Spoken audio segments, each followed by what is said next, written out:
good morning, good afternoon, good evening. I don't know what time it is where you are, but right now it's time for more insight. This is Insight You Can Trust because there is more where it came from. I'm your host, Chris Moore. Today with me, I have a very special guest in the building with me, someone who's just not breaking down the game with insight, but someone who has a personality out of this world and an unapologetic voice, which makes me love her. We have the NFL chick in the building, but her name is actually Rita Hubbard. How are you doing today? Hello, and this is a long time coming, so thanks for having me.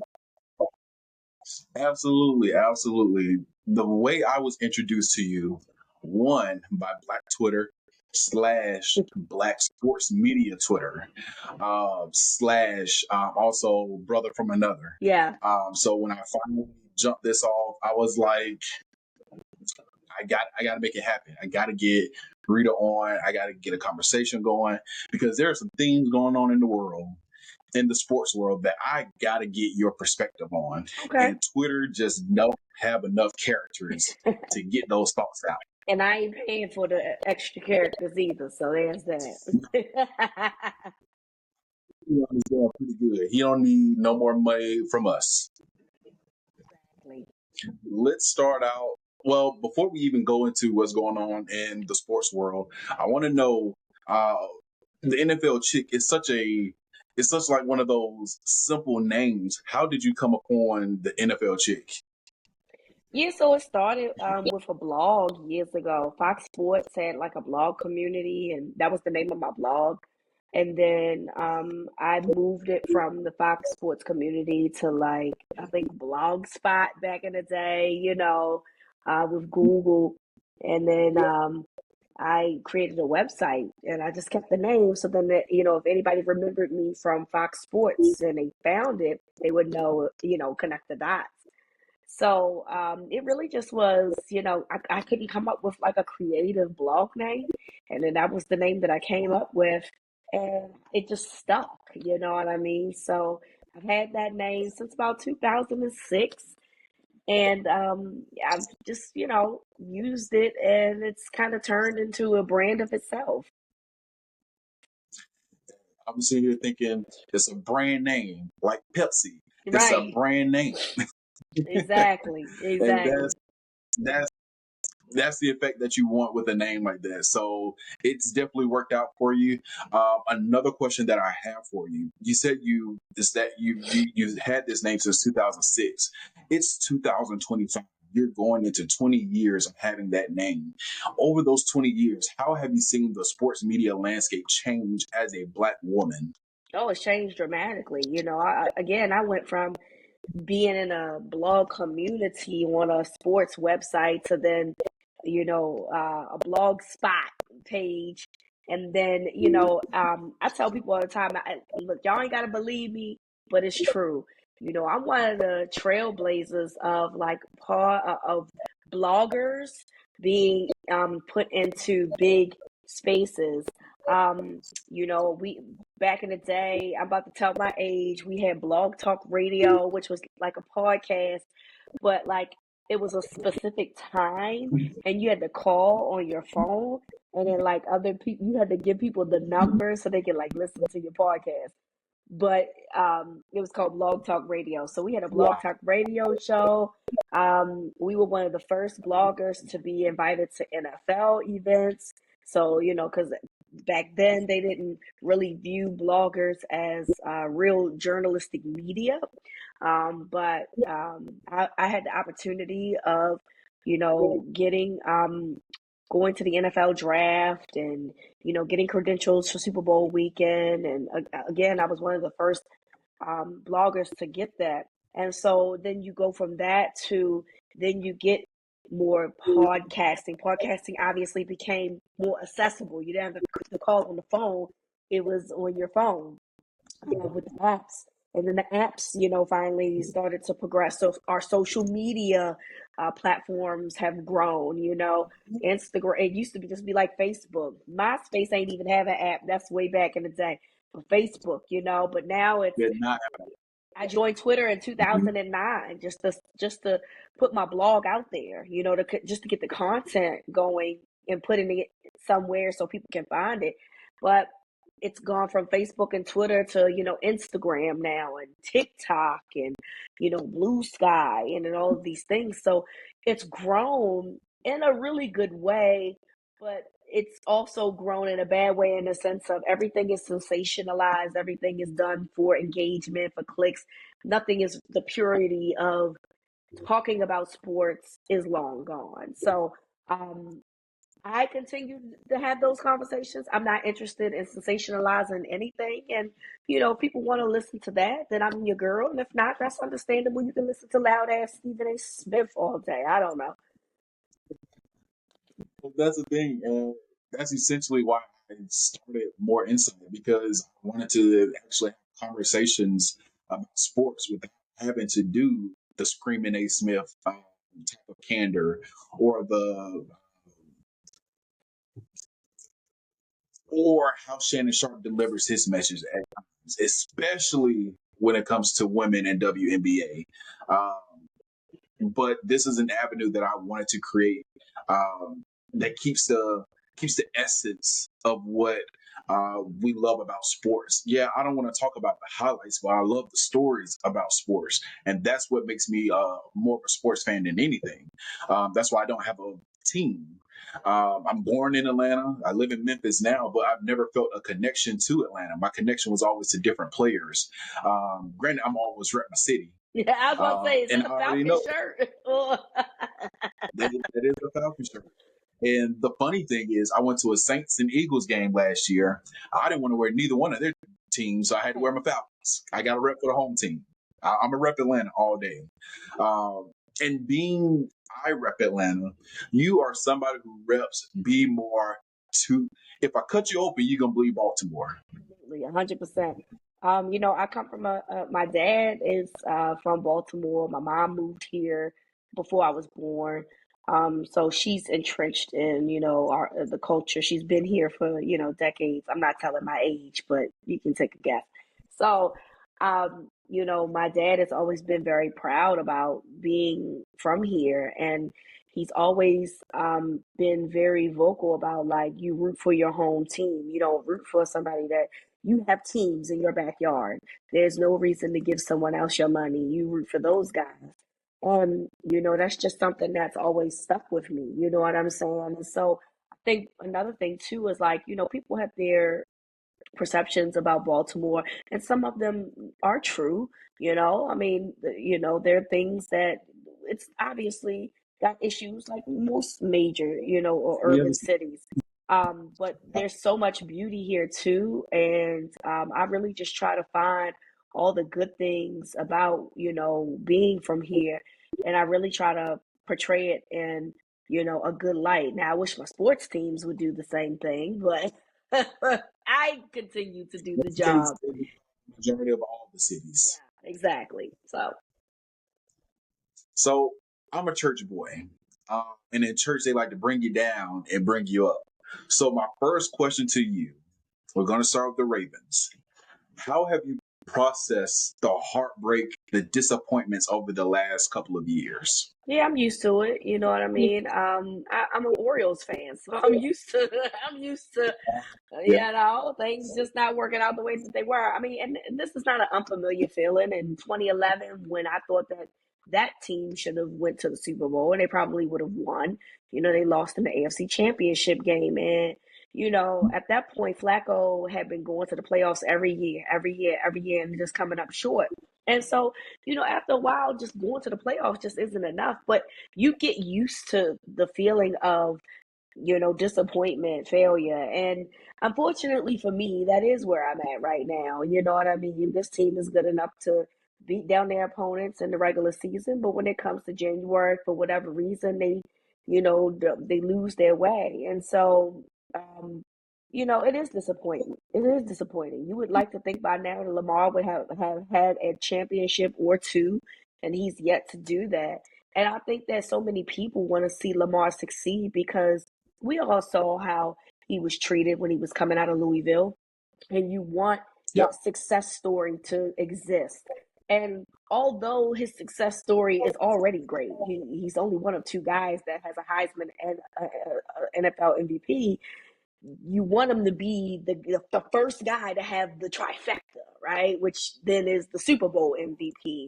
And nobody deserves it more than him. So it gets frustrating because it's not about me being a Ravens fan. If Lamar played for the Falcons, I would be feeling the same way. I've been a Lamar Jackson fan since his freshman year at Louisville. And so I just want him to get all the accolades because he works so hard, and I think he's so great. And so fortunately and unfortunately, he plays for my team, and so I deal with the ups and downs every single year. So unfortunately, you get used to it. And the crazy thing is, as a Ravens fan, it's not like y'all deal in poverty of sports franchises. The Baltimore Ravens are a stable organization, one of the best ones in the entire NFL. And of course, because Lamar Jackson it's that group of Lamar Jackson, Jalen Hurts, Jaden Daniels. Y'all are boys. And we want to make sure that y'all win. And you want something so bad for them. And then you see how they get talked about in the media. You see how people just trash on them and shit on them. And it's like, bro, help me help you.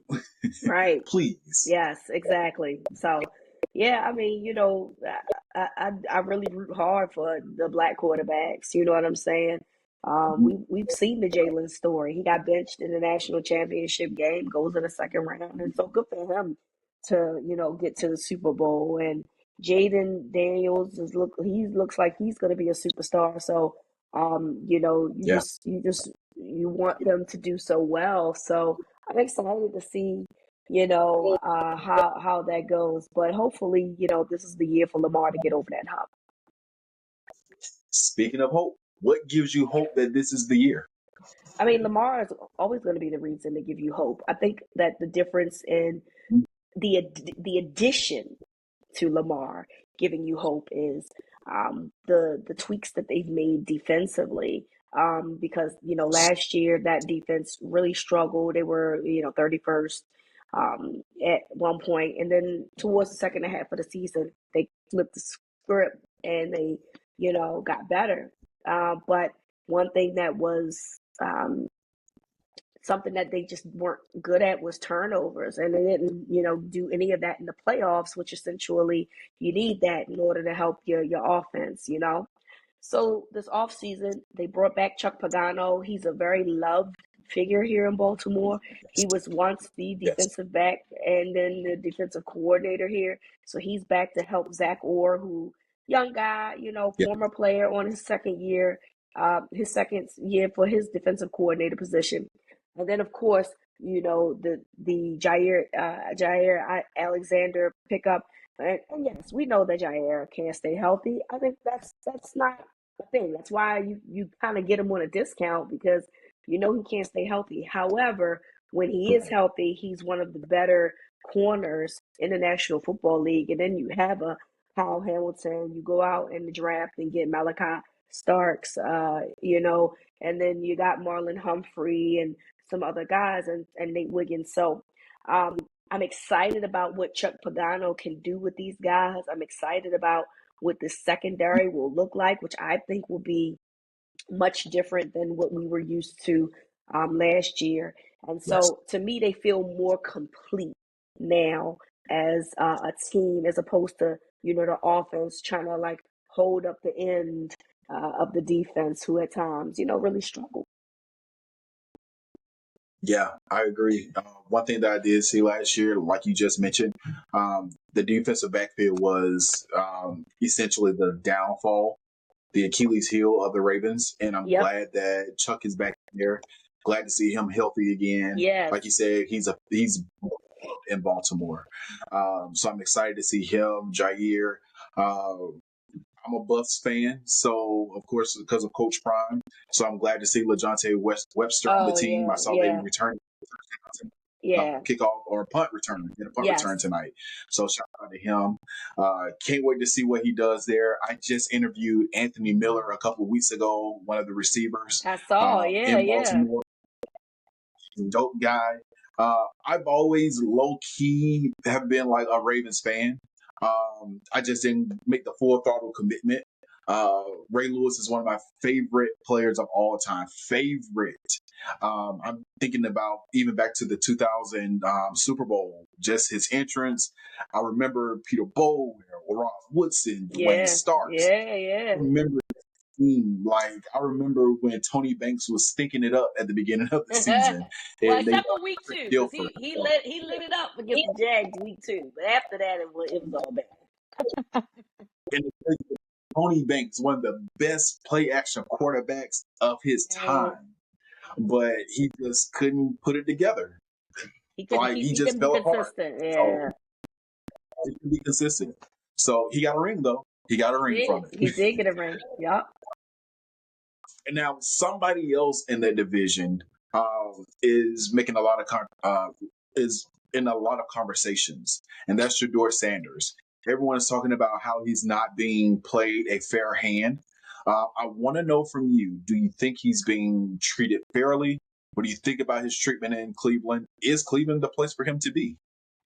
No, he was not treated fairly. I'm not. I really don't like how all of that went down. You don't let a guy that I think broke a record as one of the most accurate passers ever to play college football ever, Mhm. to go to the 5th round. That's just not heard of. So Wow. it does feel like some collusion was there, and maybe it's because of Dion. You know what I mean? I don't know what the reason is. I just know that a guy that accurate does not go 5 rounds. That's what I do know. So Mhm. it does feel like he got an unfair shake, and it does feel like that. Going to the Browns, it just felt like the Browns were probably like, well, we know that everybody's gonna be talking about Shedeur, so at the very least, we're gonna always be in the headlines. You know what I mean? It felt like a headline draft pick and not necessarily one to uplift your quarterback room, which you do need a uplift in your quarterback room, because it's funny, we be having these conversations about that Cleveland quarterback room because we know that they just brought in um, Tyler Huntley. We ain't even talked about Yep. Deshaun Watson. We ain't even talked about Deshaun Watson. I mean, I know he tore his Achilles, so he's gonna be a while. I'm just making the point, like, he's technically still on that roster, but yet we're having Yeah. like, they got 4 and 5 quarterbacks over there. Dylan Gabriel and all these other guys, and so. It's funny because you're starting to see the influence too in Cleveland media, guys that were like, "Oh, Shedeur is, ahead of these other guys," and then they turned around and was like, "Oh, Dylan Gabriel is better." When just 2 days ago they was like, "Dylan Gabriel is trash," and I'm just like, yeah, somebody is paying somebody. Somebody got in somebody's ear. You know what I mean? So, my thing is that we had the owner come out and be like, "Oh, that wasn't my pick. That was the GM's pick." You know what I mean? Which I don't know why that was necessary for you to say, but I don't know what this kid has done for people to have these types of attitudes toward him. My thing is that if you're interested in winning football games, you got to give them a try. I don't even understand like what we're doing here. I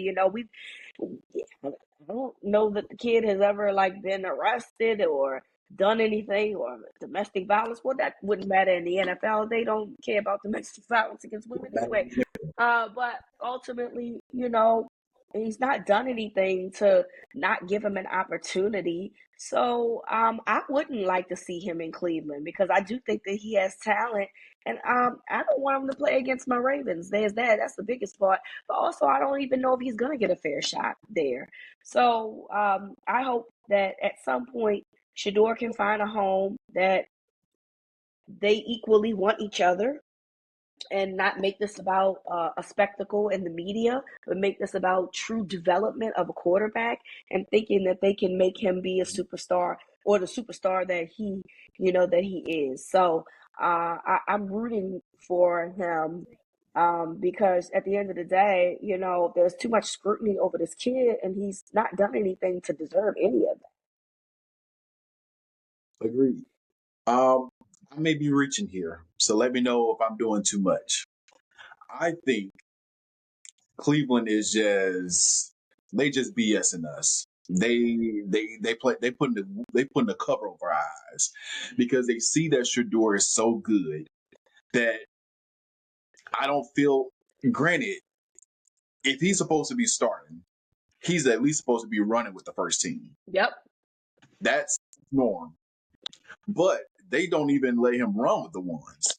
So I'm thinking, is it because they're trying to protect the decisions they made in drafting Gabriel and Pickett that they're just like, we already know what we have in Shedeur. We know he's going to be fine. We just need to protect these two other guys. But they hurt, so it just doesn't make sense. So now that I'm even talking it out, it just doesn't. The math don't math. It Yeah. just y'all don't like him. I would love for him to get on the practice squad. Yeah. Because at that I would point, love for him to have an opportunity. Well, that's true. That's fair. That's a good point. That's a good point. I wanted the Rams to sign him. I wanted the Rams to draft him. I did too. I feel like I did too. More with Tom McVay would be magic in heaven. It would be like a match made in heaven. I agree. And then we get him out of your division and get him on the West Coast. Yes. Let's make that happen. Football gods, make it happen. Yeah. That's what I'm going to put in the atmosphere. Okay. Get Shedeur on the practice squad. Granted, it's going to sound crazy that Shedeur Sanders is on the practice squad. Yeah. But I need him to be on the practice squad so he can get out of Cleveland. Yes, please. Because Cleveland, of course, is the place where quarterbacks go to be quarterbacks no more. We already know. Exactly. Hey, Watson, how you doing? Speaking of going to places where people's career just seems to go awry, go crazy. There's an owner in the NFL. He's in Dallas, Texas. I don't know if it's delusion. I don't know if it's dementia. I just know there's a damn problem. And I don't know what it is. Is Jerry Jones being smart? Is he being a businessman?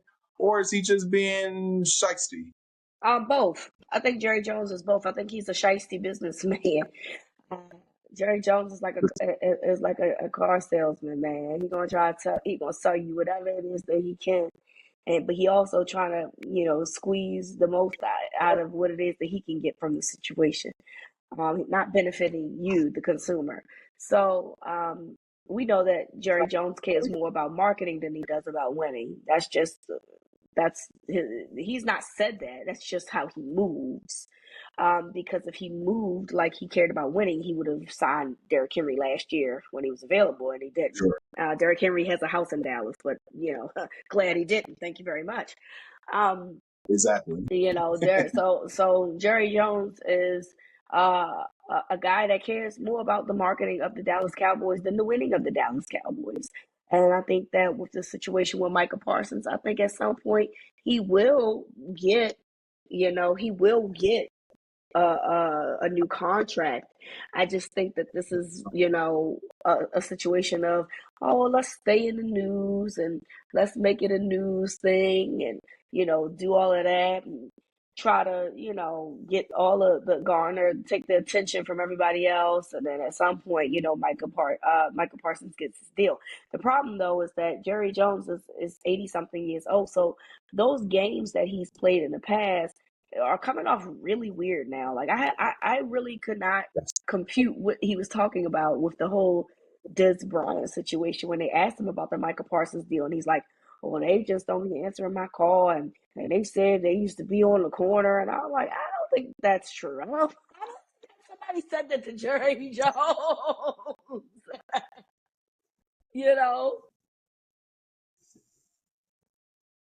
Jerry Jones needs to come with subtitles because the stuff that he says, I have no clue. Like, they need to interpret what's going on. I know Elon Musk is working on the brain chip thing. Make Jerry Jones your guinea pig. Make him be the one that gets all the kinks out because there's a lot of kinks going on in Jerry Jones' mind. I agree. And then the thing is, we've seen this pattern for years. And it's just, It's getting worse, I'm not though. going to, yeah, I'm not going to call you racist or prejudiced, but you are prejudiced-ish and racist-ish. You racist adjacent? Okay. Yeah, that's what I'm gonna call it because again, like we've never had these conversations about other players on the team. Yeah. I've never heard of an issue with contract extensions with any of their players that look different from the ones that have been consistent in the news. Yeah. But then again, there's only been so many white superstars, so I don't want to play the race card, but that's what I got in my hand. Yeah. I get it. So but then I also see that Micah Parsons is taking on the position of trade me, which I just feel like is a negotiation tactic. Of I just course. hate that the super agent, David Muguleta, is in this whole conversation because he's a super agent. He's one of the best in the game, and you're trying to X him out from the conversation. What are you doing? Yeah, that's not how that works, bro. And you're doing that because you know that he's good and you know that he's not gonna, you can't just put any old thing in front of him. And so you want to, try to see how dumb somebody can be, but that's not gonna happen. That's what he hired an agent Something. for, and that's what he needs to do, work with his agent. Speaking of agents and hiring, firing, I'm going to transition to another school or to another team that I have fond feelings for. I have fond feelings for the Ravens. I also have fond feelings for the University of Florida Gators. Mm. There's a star quarterback down there, but what Mm-hmm. scares me about this team is that they're still coached by the same man. Can you give me something to hope for as a fond lover of the Florida Gators? Give me something to hope for. So yes, I am a Florida Gators fan. No, I did not go to the University of Florida. Don't ask me. Y'all don't ask Miami fans that they go to Miami because you know they didn't. You don't ask Florida State fans that they go there because they didn't. Don't ask me, okay? The answer is no. I've just been a fan for a very long time, pre-Tebow. So, I love DJ Lagway. I think that he has so much to bring to this program, although his health does concern me because he's dealt with health essentially his whole time there, and this is just his second year. But Yeah, I like Napier.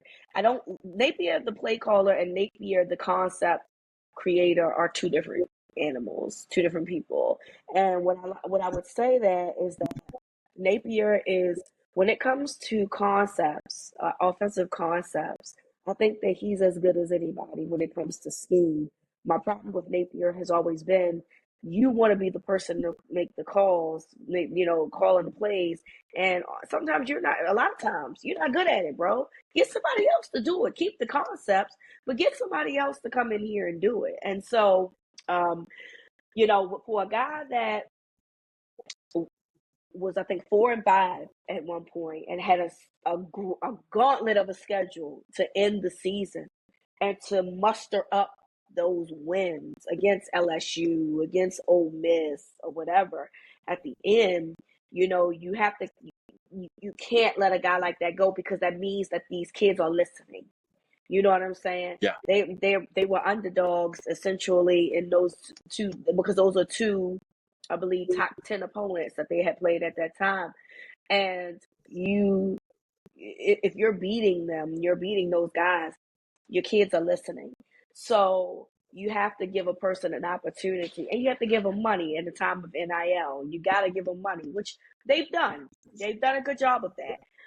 But you got to give them money, and you got to give them an opportunity to build a program that you think can win. Because I never understood the ideal of having a guy.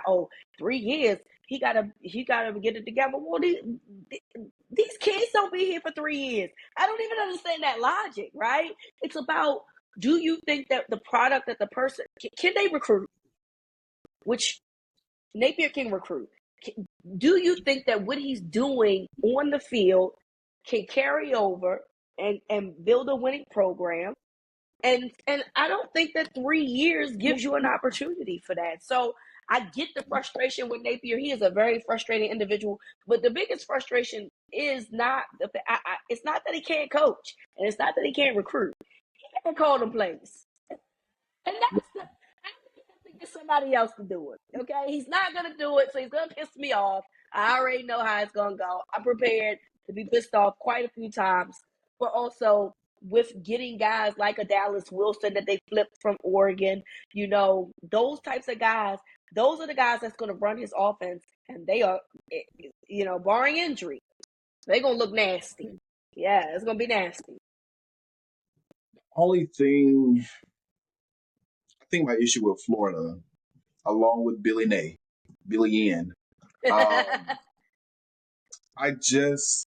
it's just hard now in college to win. It is. Because of NIL. It's such a level playing field. It's no longer like you're the dominant force, even in Florida right now, because you got schools like Florida Atlantic coming up. You got Florida International coming up. So players that would have usually gone to Florida, they're now going to like those kind of schools. They're going to the mid majors and dominating and still getting drafted. So it's so tough that it just takes a lot of luck, but it also takes a lot of just self-awareness, which Billy N just needs to take hold of, be accountable for. If you see X and O ain't working, you need to hand the X and O over to somebody else, and it's okay because it may make you. It's okay. First of all, it's going to save. It's going to save your job. Let's start there. Exactly. It's going to save your job, and it's going to make your load a whole lot lighter. That way, you can worry about the other stuff. Yeah. So, let's transition here. Talked about sports. I want to get into a little. I don't want to say pop culture, but I'm going to get into a little bit of culture. So let me set the scene. I'll start here. One of my favorite conversations that you had on Brother from Another was about Jodeci versus Boys to Men. Okay. I was with you. I'm a Jodeci guy. All day. I'm not no Boys to Men guy. I ain't got the Boys to Men in me. I ain't got that in me. But there's a new musical debate. And I saw this on Instagram that D'Angelo ain't got no hits. Music has all the hits. So the conversation now is Music can't even sing live. I don't want to. Hello. I don't even know. I've been to a few music concerts, and he's actually said, "Hey, I don't even want to sing my old stuff, y'all. Like, I basically said I don't want to sing, but that's what we paid for, so you need to sing." He went from "I just want to sing" to "I don't want to sing." Listen, I don't want to sing. Listen, there is no comparison here. Music's albums are good. I'm not about to sit here and lie to you. I love his first two albums. Love those albums. But what D'Angelo did was monumental. D'Angelo is one of the godfathers of neo soul because Brown Sugar came out in the 90s. So there's that. So I've seen D'Angelo live a few times. I've seen music live a few times. There is no comparison. D'Angelo's show, Chris, is one of the top 5. I've gone to a lot of concerts in my life. D'Angelo is one of the top 5 concerts I've ever been to in my life. And I still stand on that to this day. I saw him during his Voodoo tour, and it was one of the best concerts I have been to, and it's still memorable to this day. So I'm not about to sit here and say music over. I wouldn't even pick me as much as I love Music's albums. I'm not even picking Music's albums over Brown Sugar and Voodoo. I'm even picking it over Black Messiah. Okay, so there's that. So I don't know, somebody who said that just for engagement, and they got what they wanted. Probably got their ass beat in the post. I feel like in conversations, if you want to, I always say there's going to be somebody that's the people's champ. Like Brandy versus Monica. Brandy is the better person, the better singer, I should say. But Monica's the people's champ. Right. In this conversation, you can say Musiq Soulchild all day, but D'Angelo is the people's champion. But he's not even the people's champion. He's a better entertainer. He's a better singer. I mean, he's just better. He's better. he's just better, right? Like we can't say that about Brandy and Monica because, like you said, I love them both. I want to be clear. I love both For Monica sure. and Brandy, but I if I had to choose, I'm picking Brandy all day. However, because purely from a musical perspective, like Brandy's music resonates to me more. However, Monica has an audience and she had great producers and she put out hit after hit after hit that okay, she doesn't sing as well, but she makes just as good music. You know what I'm saying? And so to me, those are two different things. There's nothing music does better than D'Angelo. He doesn't have the same. What do the young people say? Riz, the charisma. He don't have the riz. He don't look better than them. He can't sing He ain't better got than them. He can't do no instruments like D'Angelo. He doesn't have the better catalog. There's nothing about music that's better. Like nothing. Okay, not a I'm thing. gonna drop this right here. Music can't even take off his sunglasses. Okay, like come on. There's nothing better. Nothing. Okay, not a thing. And, Sorry, music. Not really, and but I'm gonna circle back to you on Brandy and Monica real quick. My only wish for Brandy, although she has some really good producers, I really wish she had some better producers who were in line and in tune with her music and her voice. well, I do think that Dark Child was great for her, and then they Dark just Side was great. they did then they she kind of tried to go edgy with the aphrodisiac and doing with Timbaland and stuff. And I think this album is called Her Birthday 211. I do think she Mhm. tried to get back to that. But sometimes you I like aphrodisiac, but I understand why a lot of people didn't like aphrodisiac because Yeah, you try to do something different and it didn't really work out for you. You know what I'm saying? So sometimes sometimes your grip on people slips a little bit. Not me, because I'm a listener. Brandy can sing about going to the bathroom. She can sing doo doo rap by Vince it Marky, is and exactly it. I'm a listen to it. Okay, that I'm listening to it. So, but just their average music, I can see how, her trying to go a different way didn't resonate, you know what I'm saying, with the people that she was catering to prior. And so, sometimes that happens. Whereas Monica's been consistent. Her and she's always been consistent about the type of music that she puts out. It's always been consistent. You just mentioned catering too, and there's another R&B queen who has made some conversations, but it's not about her music. It's about her stance. Mark is a 90s classical sitcom. Some people love it, some people just don't care for it, and then some people just downright hate it. Ari Lennox said that she didn't like the way how Martin was talking about Pam. I want to know, Rita, what are your thoughts on that whole conversation? So I am one of those people that will watch Martin over and over again and laugh like I'd never seen it before. I'm just, it is. Do I think that there's racial undertones on Martin? Yeah, sure. I mean, his girlfriend was super light skinned and then she had a dark skinned best friend. But um, not once do I ever recall Martin using her skin tone as a diss. And they were equally dissing each other. Furthermore, when you watch Martin, Payne never went without somebody courting her. His two friends in the friend group, she dated one, and the other one tried to date her first. And he had dreams about Martin had dreams about her later on. And then you got Jerome, and then you got the old man that wanted to marry her, that was in the skybox.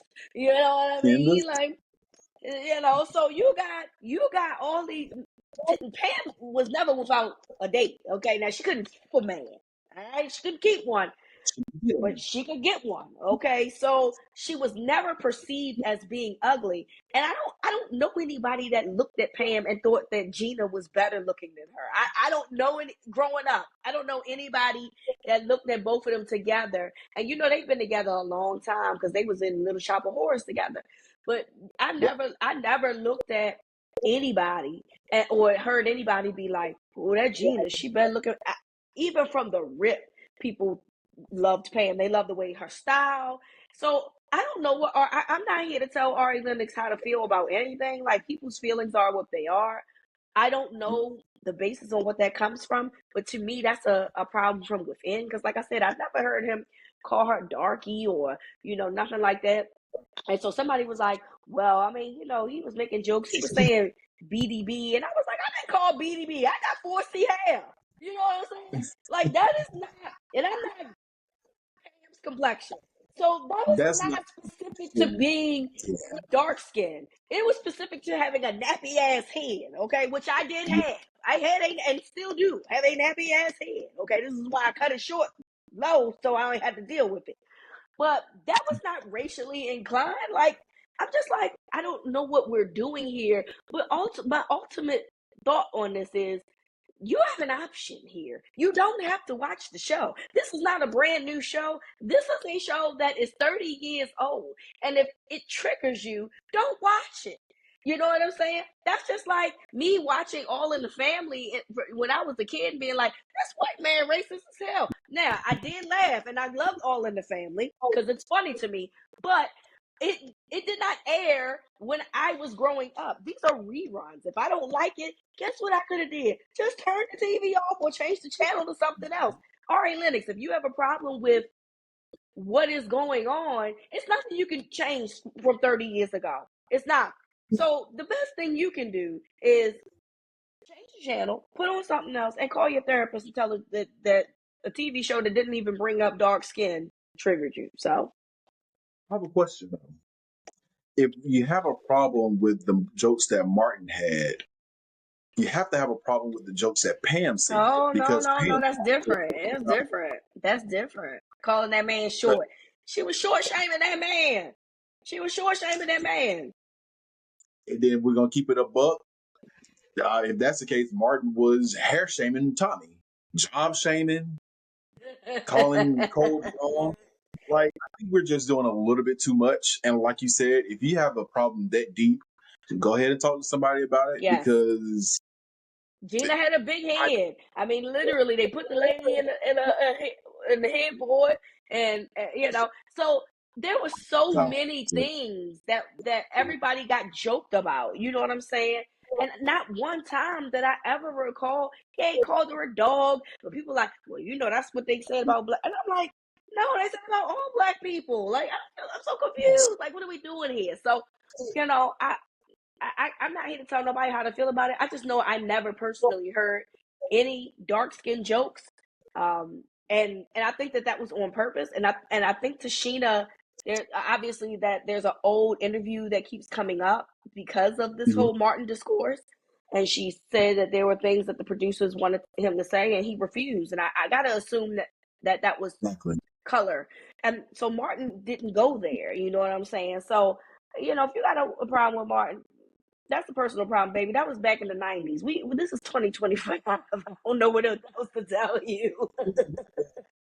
The flip side is, Pam would get Martin at more times than not. Absolutely. She would shut him down. She would. And I love Martin, and it's one of my favorite shows. I remember lines like it's nothing. I can watch it and still laugh. My favorite episode while I'm at it is Hollywood Swinging. Catfish or Delicious. Of course. Like, classic. Two. But I part have one, another. Wait. Part one or part two?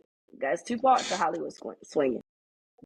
I'm gonna go part one because I know part two has Jodeci, but part one is just, you can take. Oh, I love it. Then he's like, "Hey, let's crack this thing open," and like pops a bottle on the wall. Like, there's so many simple things. Like, Tommy Davidson was in his bag. He really was. Episode. He was in his bag. That's definitely one of my favorite Martin episodes, over Nino Brown. Actually, Nino Brown is like third on my list. It's on my list. But let me transition. So I have a segment here called 3 on 3. These are 3 questions. You give me your 3 answers. I listen. I don't judge. I may make an assessment, but I'm not going to judge you. First question.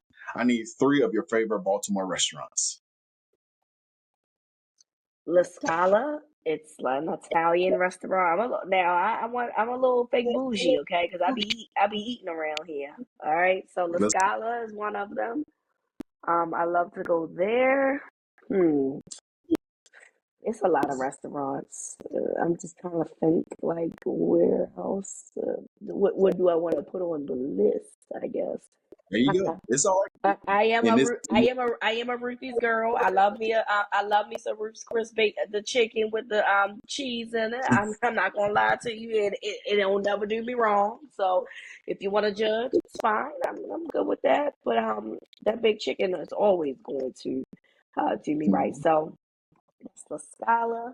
That's that. And I found a new place that I really, really enjoy.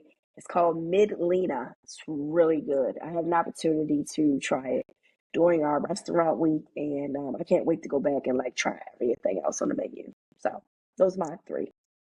oh, Baltimore's food, Chef Kiss. I haven't been Yes, there in 6 years, and I need to get myself back up there. it's I it's need to it's be back. great. It's great.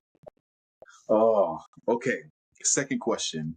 Give me your 3 favorite artists right now. It doesn't have to be all time. Just who's been in your playlist lately. Right now I've been listening to Clips, of course. Yes. Um, I was Side listening. note, while we're here real quick, my son loves Ace Trumpets. He tries to rap Malice part all the time. Oh, that's cute. Yeah, so clips of Beyonce, Of still course. getting play. Um, and I've been like rocking that new Raekwon lately too. So You know what? I need to put that on my list. yeah. I haven't I haven't been in an old school hip hop mind in a long time, so I What need is to go Yeah, back it's down. new. It's new. So go out and get and listen to it. Okay. Um, Beyonce is always in my playlist. Right now, I'm back on Homecoming Live, one Oh, of I my love that. favorite I listen to that when I'm live. on a plane. I don't know why, but Oh, it's so good. I love I'm it. the Beyonce fan in my house, so there's that. The last question: give me 3 of your favorite Baltimore athletes All time. all Um, time. Cal Ripken Jr., Eddie Murray, and Ed Reed. Oh, I had his baseball card. Yeah. Yeah, yeah, that's a good. I grew up a baseball girly. Baseball was my first love. So I was absolutely gonna name more. People, I know I'm the NFL chick. I get all of that, but um, I love baseball, and that was a big part of my childhood. And so, there's a lot of fond memories that I have. With growing up with all of those guys. So for sure, it had to be 2 Orioles and 1 Raven. And you and Tarika need to chop it up. Yeah, Um, we do. We're in the Black Girl Baseball chat, so there's that. there, that's my girl. Yeah, That's one of my favorites there. Um, and can you let people know where they can find you, where they can keep up with you? You also have the Gridiron Girl. Gridiron Gals. You Yeah, also have the Gridiron Gals. Try yes, saying that 3 times I fast. know, right? Can you let us know some more information about where to keep up with you? Yeah, sure. Of course, the NFL Chick. You can find me on all social media platforms. You can also find Gridiron Gals GALS on those same social media platforms. We are doing our annual kickoff party here in Baltimore on September the 4th, which is the first game of the season, Cowboys and Eagles. So if you are in the Baltimore or DMV area, please check us out. It's gonna be a good time. I'm really excited, and I hope to see you guys there. And also, what are your plans for the future? Do you have any moves coming up? I'm always working, so There you go. I got things in the works, but I don't have nothing to share as of yet. But once I do, I'll definitely make sure I get that out there.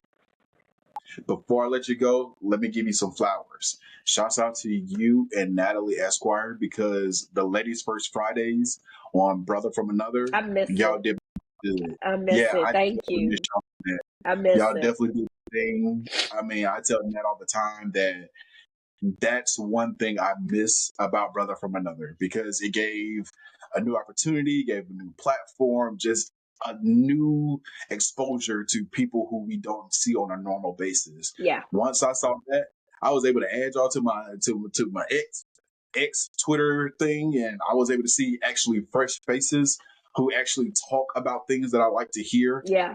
So we'll see y'all on there. I want to give y'all flowers on that. Thank you. I miss it. So it's that was one of my favorite things. But I'm glad somebody was able to enjoy it. Absolutely. Well, ladies and gentlemen, that has been More Insight. I'm your host, Chris Moore. The NFL chick, Rita Hubbard, has been in the building with me today. I want to thank you for joining me, and we'll see you again. Make sure y'all like, follow, subscribe, share with a Yes. friend. We're almost at 1,000, y'all. We almost at 1,000. All y'all got to do is keep watching. Just help me grow the channel, help me build, and I'll make sure that it is worth your while. So I appreciate y'all, and we'll see y'all again.